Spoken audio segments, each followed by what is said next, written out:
ঠাকুরগাঁও জেলা শহর থেকে পঞ্চগড়ের বোদা উপজেলা যাওয়ার পথে ভুল্লি হাট নামক জায়গা থেকে ৩ কিলোমিটার পূর্বে ভুল্লি পাঁচপীর হাট সড়কের পাশে এই মসজিদটি অবস্থিত। আমাদের দেশের প্রাচীন স্থাপত্যগুলোর মধ্যে ইসলাম ধর্মের মসজিদ ঘর অন্যতম। উত্তরবঙ্গের ঠাকুরগাঁও জেলার ভুল্লি উপজেলাধীন বালিয়া মসজিদ থেকে জবা ফুলের শুভেচ্ছা জানাচ্ছি আমি সাজু আহমেদ।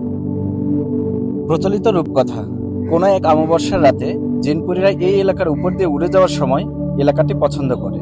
তারপর তারা মাটিতে নেমে এসে মসজিদ নির্মাণের কাজ শুরু করে, কিন্তু গম্বুজ তৈরির আগে ভোর হয়ে যাওয়াতে কাজ অসমাপ্ত রেখে চলে যায়। ফলে গম্বুজ ছাড়া দাঁড়িয়ে থাকে অসাধারণ কারুকার্যময় মসজিদটি। জিনপুরীরা এটি তৈরি করেছে বলে এই স্থানীয়দের কাছে এটি জিনের মসজিদ নামে পরিচিত। ইতিহাস থেকে জানা যায়, মেহেরবক্স সরকার এর আদি নিবাস ভারতের বিহার রাজ্যে। পলাশীর যুদ্ধে নবাব সিরাজউদ্দৌলার পরাজয়ের পর মেহেরবক্সের দাদা সপরিবারে বিহার থেকে জলপাইগুড়ি চলে আসেন। পরবর্তীতে মেহেরবক্সের বাবা রাজে মোহাম্মদ ঠাকুরগাঁও মহকুমার বালিয়ায় এসে ব্যবসা বাণিজ্য করে সমৃদ্ধি অর্জন করেন। স্থানীয় জমিদারের সাথে সুসম্পর্কের প্রেক্ষিতে রাজে মোহাম্মদ তার ছেলে মেহেরবক্সের সাথে তৎকালীন জমিদার কন্যার বিবি গুলমতির বিয়ে হয়। পরবর্তীতে গুলমতি নেছা বাবার জমিদারির উত্তরাধিকারী মনোনীত হন। গুলমতি নেছা ব্রিটিশদের কাছে সঠিক সময়ে নিজের জমিদারি কর পৌঁছানোর জন্য চৌধুরানী উপাধি লাভ করেন। মেহেরবক্স সরকারও সে সূত্রে চৌধুরী হিসেবে পরিচিতি লাভ করেন। যদিও জমিদারি গুলমতি চৌধুরানীর নামেই ছিল, কিন্তু কার্যত শাসন করতেন মেহেরবক্স।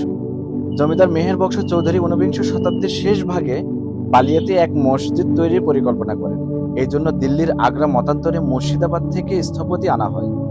মুঘল স্থাপত্যের রীতি অনুযায়ী ডিজাইনকৃত এই মসজিদ তৈরি করাটা ছিল অনেক জটিল ও সময় সাপেক্ষ ব্যাপার। হঠাৎ প্রধান স্থপতির মৃত্যুর ফলে মসজিদ নির্মাণের কাজ থেমে যায়। মেহেরবক্স স্থানীয় কারিগরের সহযোগিতায় পুনরায় মসজিদ নির্মাণের কাজ শুরু করে দেন, কিন্তু স্থানীয় কারিগরগণ মসজিদের গম্বুজ নির্মাণে ব্যর্থ হন। 1910 সালে মেহেরবক্স চৌধুরী মৃত্যুবরণ করেন। মেহেরবক্সের ছোট ভাই কয়েক বছর পর মসজিদটি নির্মাণের জন্য আবারও উদ্যোগ নেন, কিন্তু নির্মাণ কাজ সমাপ্ত না করে তিনিও মৃত্যুবরণ করেন। ফলে মসজিদটি 100 বছর গম্বুজ ছাড়াই দাঁড়িয়ে থাকে। অবশেষে মেহেরবক্স চৌধুরী প্রপৌত্রী তশরিফা খাতুনের পৃষ্ঠপোষকতায় ও প্রত্নতত্ত্ব ইনস্টিটিউটের কারিগরি সহায়তায় 2010 সালে বালিয়া মসজিদটির সংস্কার কাজ শুরু হয়। সমতল ভূমি হতে 5 ফুট 3 ইঞ্চি উঁচু প্ল্যাটফর্মের উপর পূর্ব পশ্চিমে 62 ফুট 6 ইঞ্চি ও উত্তর দক্ষিণে 69 ফুট 2 ইঞ্চি আয়তাকার কমপ্লেক্সে মসজিদটি অবস্থিত।